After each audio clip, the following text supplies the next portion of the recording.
ಹೌದು, ಸ್ವಲ್ಪ ಬದಲಾವಣೆ ಮಾಡಿದ್ದೀವಿ. ಸೀಟಿನ ಸಂಖ್ಯೆನ ಹೆಚ್ಚು ಮಾಡಬೇಕು, ಜನರ ಬೇಡಿಕೆ ಹೆಚ್ಚಾಗ್ತಾ ಇದೆ.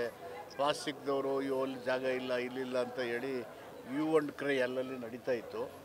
ಅದಕ್ಕೆ ನಮ್ಮ ನೂತನ ಜಿಲ್ಲಾಧಿಕಾರಿ ಅವರು ಬಂದು ನಮ್ಮ ಜಿಲ್ಲಾ ಆಡಳಿತ ಎಲ್ಲ ನಮ್ಮ ಪೊಲೀಸ್ ಕಮಿಷನರ್, CEO, SP ಇವರೆಲ್ಲ ಒಂದು ಕನ್ನಡ ಸಂಸ್ಕೃತಿ ಇಲಾಖೆಯೆಲ್ಲ ಸೇರಿ ಒಂದು ಸಂಪೂರ್ಣವಾಗಿ ಸ್ಥಳ ಪರಿಶೀಲನೆ ಮಾಡಿದ ಮೇಲೆ ನಾವು ಜಂಬೂ ಸವಾರಿ ಕೊನೆ ಹಂತದಲ್ಲಿ ಹೋಗುವಾಗ ಅಲ್ಲಿ ನೇರವಾಗಿ ಇಲ್ಲಿಂದ ಬಂದು ಈಗ ಹೋಗಿ ಅಲ್ಲಿ ಹೋಗಿ ಟರ್ನ್ ತಗ ಹಿಂಗೆ ಬರ್ತಾಯಿತ್ತು. ಅಲ್ಲಿ ಬರೋದಕ್ಕೆ ಅದೇ ಸೇಮ್ ಡಿಸ್ಟೆನ್ಸ್ ಇಲ್ಲಿದೆ. ಅಲ್ಲಿ ಬರಬಹುದು. ಇಲ್ಲಿಂದ ಇಲ್ಲಿ ಸ್ವಲ್ಪ ಒಂದು 100-200 ಮೀಟರ್, ಆ ಕಡೆ 100-200 ಮೀಟರ್ ತೊಗೊಂಡ್ರೆ ಇನ್ನೂ 10-15 ಸಾವಿರ ಸೀಟನ್ನು ಹೆಚ್ಚು ಮಾಡ್ಬೋದು ಅನ್ನುವಂಥ ಒಂದು ಸ್ಥಳ ಪರೀಕ್ಷೆಯನ್ನು 2-3 ಮಾಡಿ ಕೊನೆಗೆ ನನ್ನನ್ನು ಕರ್ಕೊಬಂದು ಇಲ್ಲಿ ಒಂದು ಈ ಶಾಮಿಯಾನದನ್ನೆಲ್ಲ ಸಿದ್ಧತೆ ಮಾಡುವಂಥ ಶರೀಫ್ನವರು ಕರೆಸಿ ಎಲ್ಲ ಡಿಟೇಲಾಗಿ ಇನ್ಸ್ಪೆಕ್ಟ್ ಮಾಡಿ ಆದಮೇಲೆ ನನಗೂ ಕನ್ವಿನ್ಸ್ ಆಯಿತು.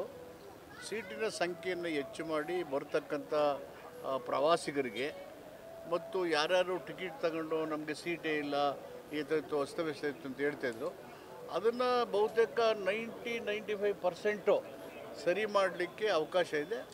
ಅದರಿಂದ ಅಲ್ಲಿಂದ ಆಗೋಗಿ ಟರ್ನ್ ಮಾಡೋ ಬದಲು ಅಲ್ಲಿಂದ ಇಲ್ಲೇ ಇರ್ತದೆ, ಆನೆ ಕಟ್ಕೊಂಡು ಹಿಂಗೆ ಬರುತ್ತೆ, ಇಲ್ಲಿ ಬಂದು ಈಗ ಹೋಗಿ ಅಲ್ಲಿ ಬಂದು ಹಾಗೆ ಹಂಗೆ ಬರೋಕ್ಕೆ ಒಂದು ವ್ಯವಸ್ಥೆ ಮಾಡಿದ್ದೆ. ಇಟ್ ಇಸ್ 500 ಮೀಟರ್ ಎಕ್ಸ್ಟ್ರಾ ಆಗ್ಬೋದು ಅಂತ. ಪ್ರತಿ ವರ್ಷ ಈ ಪಾಸ್ ಗೊಂದಲ ಆಗ್ತಾ ಇರ್ತದೆ, ಅವರು ಸಿಕ್ಕಿಲ್ಲ ಪಾಸ್ ಅಂತ ಟಿಕೆಟಿಂಗ್ ವ್ಯವಸ್ಥೆ ಮಾಡುವಂತ ಕೆಲಸ ಆಗ್ತದ.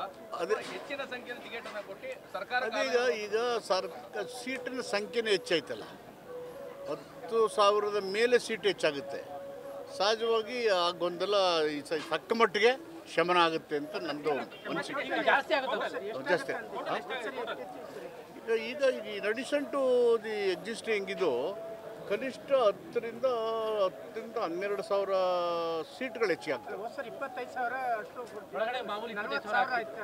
ಈಗ ಹೆಚ್ಚು ಕಡಿಮೆ 35,000-40,000 ಹತ್ತಿರ ಬರುತ್ತೆ. ಸೊ ಇದೆಲ್ಲ ಡಿಮಾಂಡು ಏನಿದೆ ಅದನ್ನು ಸರಿದೂಗಿಸ್ತೆ ಅಂತ.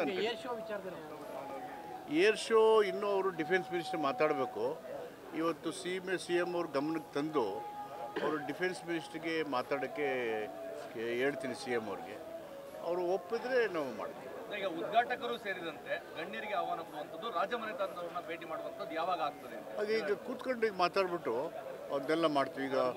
ಈಗ ನಿನ್ನೆ ತಾನೇ ನಾವು ಹಂಪನ ಅವ್ರನ್ನ ಹೆಸರನ್ನ ಘೋಷಣೆ ಮಾಡಿದ್ದೀವಿ. ಅವರು ಸಂತೋಷದಿಂದ ಒಪ್ಪಿದ್ದಾರೆ. ಕೂಡಲೇ ನಮ್ಮ ಜಿಲ್ಲಾಡಳಿತ ವಿದ್ಯುಕ್ತವಾಗಿ ಅವರ ಮನೆಗೆ ಹೋಗಿ ನಾವು ಸಂಪ್ರದಾಯಕ್ಕೆ ಯಾವ ರೀತಿ ಅವ್ರ ಗೌರವಯುತ ಸ್ವಾಗತ ಮಾಡೋ ಅದು ಮಾಡ್ತೀವಿ. ಮತ್ತು ರಾಜಮನೆತನದವರು ಕೂಡ ಎಂದಿನಂತೆ ನಾನೇ ಖುದ್ದಾಗಿ ನಮ್ಮ ಜಿಲ್ಲಾಡಳಿತ ಜೊತೆಗೆ ಹೋಗಿ ಆಹ್ವಾನ ಮಾಡ್ತೀವಿ.